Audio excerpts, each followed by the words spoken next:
Então, nós temos aqui um texto que vai ser utilizado como base para poder responder as próximas 3 questões da prova.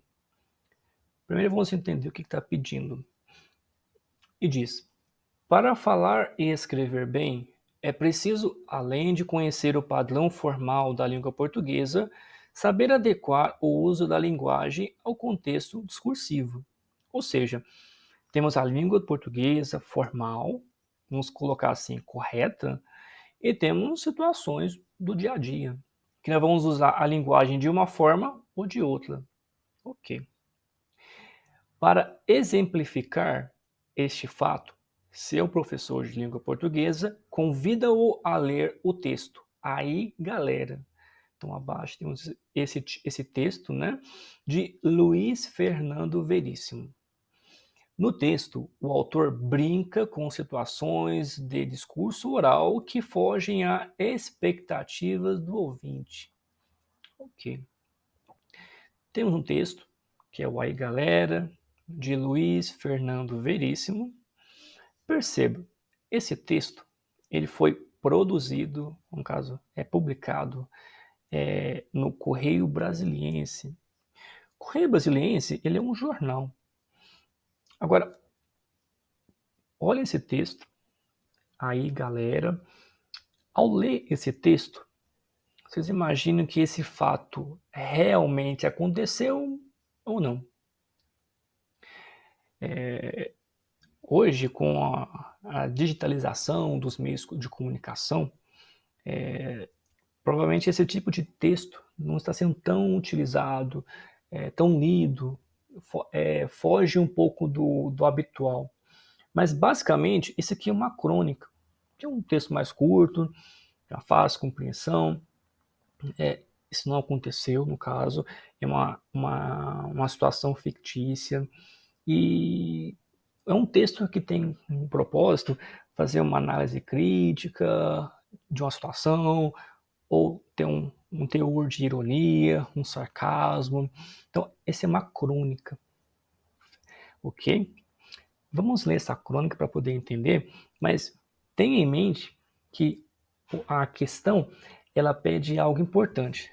Ela diz que está dizendo que é uma situação do discurso oral que foge à expectativa do ouvinte. Quando que isso acontece? Perceba, vamos ler o texto. O texto aí, galera. Diz que jogadores de futebol podem ser vítimas de estereotipação. Quando dizemos estereotipação, temos uma imagem de algo que nós imaginamos que sejam assim porque é assim. Vamos pensar assim. Nós generalizamos uma coisa, temos um senso comum de algo ou de alguém, uma imagem que imaginamos que seja assim. Então, texto aí, galera, e diz: jogadores de futebol podem ser vítimas de estereotipação. Por exemplo, você pode imaginar um jogador de futebol dizendo estereotipação? Perceba, estereotipação é uma palavra longa, rebuscada, sofisticada. Está mais ou menos dizendo que um jogador de futebol tem um vocabulário mais limitado, vamos pensar assim. Prossigamos. E, no entanto, por que não? Essa é a provocação do Luiz Fernando Veríssimo. Por que não tem por que não pode ocorrer de ter um jogador que tem um padrão intelectual mais avantajado, vamos dizer assim, porque tem um vocabulário melhor para poder conversar, poder falar? Essa é a provocação do escritor. E aí, vamos começar. Aí, campeão, uma palavrinha pra galera. O que está acontecendo aqui? Fica mais fácil. Mais ou menos isso que está acontecendo.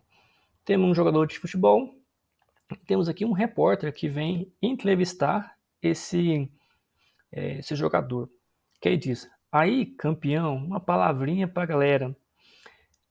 O jogador responde: minha saudação aos aficionados do clube e aos demais esportistas aqui presentes ou no recesso dos seus lares. Aí o repórter para. Como é? Aí, galera, então ele simplificou a informação. E o repórter pergunta: quais são as instruções do técnico? O jogador responde: nosso treinador vaticinou que, com um trabalho de contenção coordenada, com energia otimizada na zona de preparação, aumentam as probabilidades de recuperar do esférico, concatenarmos um contragolpe agudo com parcimônia de meios extrema objetividade, valendo-nos da desestruturação momentânea do sistema oposto, surpreendido pela reversão inesperada do fluxo da ação. Vocês que estão ouvindo isso, ou lendo no caso o texto, entender alguma coisa? Tem que parar para entender. O repórter para, e aí no caso o jogador explica, é para dividir no meio e ir para cima para pegar ele sem calça. Certo, diz o repórter. Você quer dizer mais alguma coisa? Posso dirigir uma mensagem de caráter sentimental, algo banal, talvez mesmo previsível e piegas, a uma pessoa a qual sou ligado por razões, inclusive genéticas. O repórter diz: pode, uai, pode. Uma saudação para minha progenitora. Como é? E pergunta o repórter: como assim? Alô, mamãe? Então, progenitora quer dizer mãe, no caso. Estou vendo que você é um. Aí ele responde: um jogador que confunde o entrevistador, pois não corresponde à expectativa de que o atleta seja um ser algo primitivo, com dificuldade de expressão e assim sabota a estereotipação. O repórter diz: Estereo o quê? O jogador explica: um chato. Isso. Assim termina o texto, certo? Vamos tentar responder a questão com base no que nós conseguimos ler e entender dessa crônica que foi feita. Então, a questão é: o texto retrata duas situações relacionadas que fogem à expectativa do público. São elas.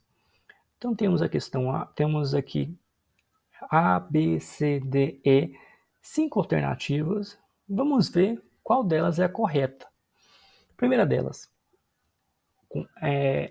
a saudação do jogador aos fãs do clube no início da entrevista e a saudação final dirigida à sua mãe. Isso é o que foge à expectativa de quem está lendo, que é a gente. O cerne, a parte principal do texto, basicamente não é essa, ok? Acontece dessa situação dele se referir à sua mãe, faz parte do texto, aquela parte da progenitora, ok? Que ele faz uma saudação a ela, mas essa não é a situação que causa uma quebra de expectativa. Então, letra A não seria. Agora, perceba, letra B, a linguagem muito formal do jogador. O jogador usa uma linguagem muito formal naquele contexto? Creio que sim. Inadequada à situação da entrevista? Poderia dizer isso? Acho que sim. E um jogador que fala com desenvoltura, de modo muito rebuscado, muito bem elaborado, parece que está lendo um texto. Essa questão está certa? Essa afirmação está certa? Vamos colocar uma interrogação aqui. Letra C. O uso da expressão galera por parte do entrevistador e da expressão genitora por parte do jogador. Quem fala galera é o entrevistador ou é o jogador? E é o cerne, é a quebra de expectativa? Creio que não. Essa questão C não está certa, não. Letra D. O desconhecimento, ok, por parte do entrevistador da parte da palavra estereotipação. A princípio, o entrevistador, que é o repórter, né, e não entende muito bem essa ideia da palavra estereotipação, mas provavelmente reconhecia essa palavra. Só o contexto causa estranhamento. E agora, e a fala do jogador é para dividir no meio e ir para cima para pegar ele sem calça? Essa expressão, dividir no meio, pegar ele sem calça, é uma linguagem informal que poderia facilmente ser aplicada no contexto de uma entrevista. Então, isso não causa uma quebra de expectativa. Então, não foge à expectativa do público. Essa questão D está errada também. Agora, letra E. O fato de os jogadores de futebol serem vítimas de estereotipação e o jogador entrevistado não corresponder ao estereótipo. Isso acontece, ok? Como o texto brinca, mas não é uma coisa que foge à expectativa do público que está lendo o texto. Não é algo que causa essa quebra de expectativa. Então, letra E também não seria. Sendo assim, podemos dizer que a resposta correta é a letra B, a mais correta. Então, a linguagem muito formal do jogador. O jogador realmente fala de maneira muito formal. E é inadequado à situação da entrevista. Causa estranhamento, algo assim. E um jogador que fala com desenvoltura, de modo muito rebuscado. Então, essa é a ironia, o sarcasmo do texto. Vamos colocar assim, que é muito peculiar, muito utilizado ao fazer crônicas, por exemplo. Então, resposta correta, letra B.